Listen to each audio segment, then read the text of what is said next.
નમસ્કાર વિદ્યાર્થીની બહેનો. સરસ. આજે મારે તમને એક વાત કરવી છે અને એ વાતનું નામ છે, અહીંયા બોર્ડમાં મેં લખ્યું છે. એ વાતનું નામ છે શું છે ભાઈ? વાંચો જોઈએ. હવે તમને નવાઈ લાગશે કે હાજરીનો ઓડકાર.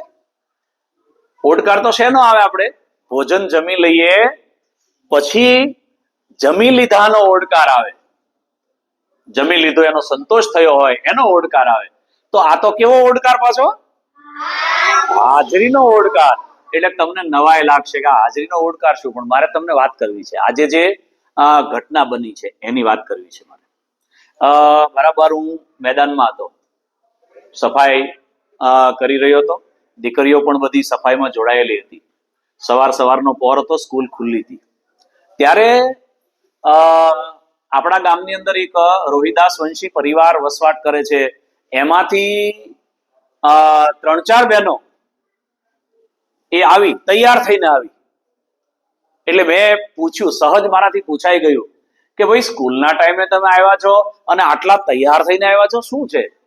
તો એ દીકરીઓએ એવું કહ્યું કે ભાઈ સાહેબ, અમારે લગ્નમાં જવાનું છે, જાનમાં જવાનું છે, એટલે અમે એ જાનમાં જવા માટે અહીંયા સાહેબની રજા લેવા આવ્યા છીએ. તો મને નવાઈ લાગી કે ભાઈ જાનમાં જવાનું છે, સાહેબની રજા લેવામાં આવ્યા છે. એ તો આપણને ખબર જ છે કે આપણે અહીંયા હાજરી પુરાવા માટેનો નિયમ છે. એ નિયમની તમને ખ્યાલ છે ને?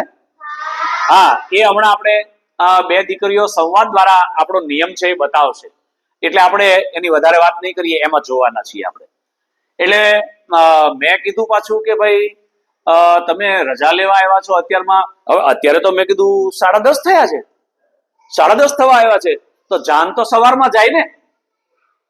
અને પછી એને જે જવાબ આપ્યો દીકરીઓએ, એ જવાબથી મને બહુ સંતોષ થયો અને મને હાજરીનો ઓડકાર આવ્યો.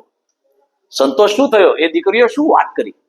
એ દીકરીઓએ એમ કીધું કે સાહેબ જાન તો સવારમાં જતી રહી છે, જાન તો સવારમાં જતી રહી છે. મેં કીધું જાન જતી રહી ક્યાં ગઈ? તો કે રાજુલા પાસે ઉટિયા ગામ છે, ત્યાં જાન ગઈ છે. ઓહો, મેં કીધું એટલું બધું દૂર? તો તમે હવે ક્યારે પહોંચશો? ક્યારે ત્યાં ભળશો? ક્યારે પ્રસંગમાં ભળશો? તો કે પણ સાહેબ, અમે જો સવારમાં એ જાનમાં જતા રહીએ ને, બધાની સાથે સાથે જતા રહીએ ને, તો અમારી હાજરી ન પૂરાય અહીંયા, અને અમારા હાજરી પત્રકમાં એક હાજરી અમારી ઓછી થાય. એટલે એ હાજરી ઓછી થાય એ અમને પોસાય નહીં, એટલે અમે રોકાણા. મેં કીધું તમે રોકાણા એ તો બહુ સારી વાત છે, પણ તમે હવે જાનમાં જશો કેમ? કોણ લઈ જશે તમને? તો કે સાહેબ અમારા પપ્પા અને મમ્મી અહીંયા હાજરી માટે થઈને, અમે હાજરી પુરાવી લઈએ એટલા માટે થઈને એક વાહન, એક ગાડી અમારા માટે ખોટી કરી છે. જાન તો જતી રહી છે, બધા તો પહોંચી ગયા હશે, પણ અમારા માટે એક ગાડી ખોટી કરી છે અને અમે અહીંયા હાજરી પુરાવીએ. કારણ કે સવારમાં તો સાહેબ સ્કૂલ ખુલ્લી ન હોય, એટલે અમે હાજરી પુરાવા કઈ રીતે આવીએ? એટલે અમે 10:30 સુધી મારા મમ્મી પપ્પા રોકાણા છે, ગાડી રોકાણી છે. હવે સાહેબ અમે હાજરી પુરાવી અને હવે અમે એ જાનમાં જઈશું. ત્યારે બેનો, એ ખરેખર મને આનંદ થયો કે મારી શાળાની દીકરીઓ કેટલી ડાય છે, હાજરી માટે કેટલી સભાન છે. એ દીકરીઓ માટે તો મને માન થયું, પણ વધારે માન મને થયું એના માતા પિતા માટે, કે એના માતા પિતાએ દીકરીની વાત માની અને હાજરી માટે થઈને એના માતા પિતા જાન જતી રહી તો 10:30 વાગ્યા સુધી ખૂટી થયા. અને એ વરરાજાનું નજીકનું પાછું કુટુંબ હતું.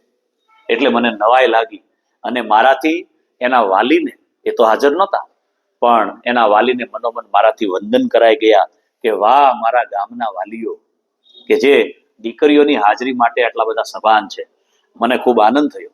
હવે આ મારી વાતને તો હું અહીંયા પૂરી કરું છું, પણ આ હાજરી પૂરવાનો સિસ્ટમ કઈ છે એ હવે આપણે વિડીયોમાં આગળ જોઈએ. હવે સ્કૂલમાં ગેરહાજર રહેવાનું હોય તો હાજરી પૂરવા માટે શું સિસ્ટમ છે એ આપણે મોનિટર કઈ ગયા?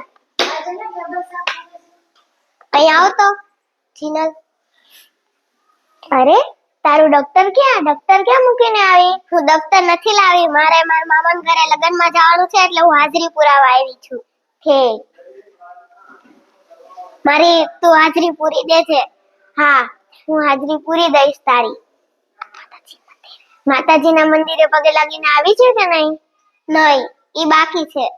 હા તો મને તો તું કે છો આજી બેન તને રસ્તામાં મળે તો બેનને પણ કેતી જાજે. એ હો, કાલે પાછી આવીશ કે? હા સાંજે જ વઈ આવીશ, કાલે તો આવીશ જ તે ને. ઠીક, હારું હું જાઉં હવે. હા તું જા, હું હાજરી પુરાવી દઈશ તારી. હો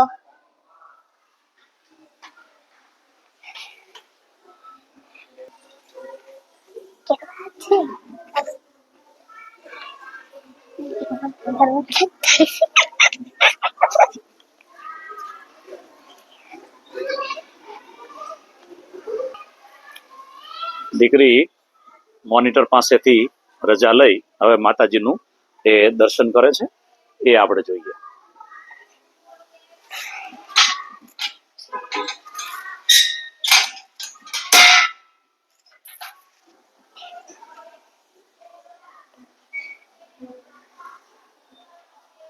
આ સરસ્વતી માનું મંદિર છે શાળાની અંદર, અને દીકરીઓ અહીંયા દરરોજ આ રીતે એ સરસ મજાની રંગોળી અલગ અલગ બનાવતી હોય છે.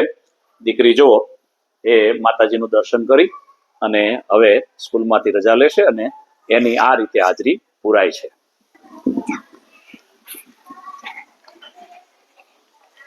રજા લઈ અને દર્શન કરીને દીકરી એ પોતાના ઘરે જાય છે.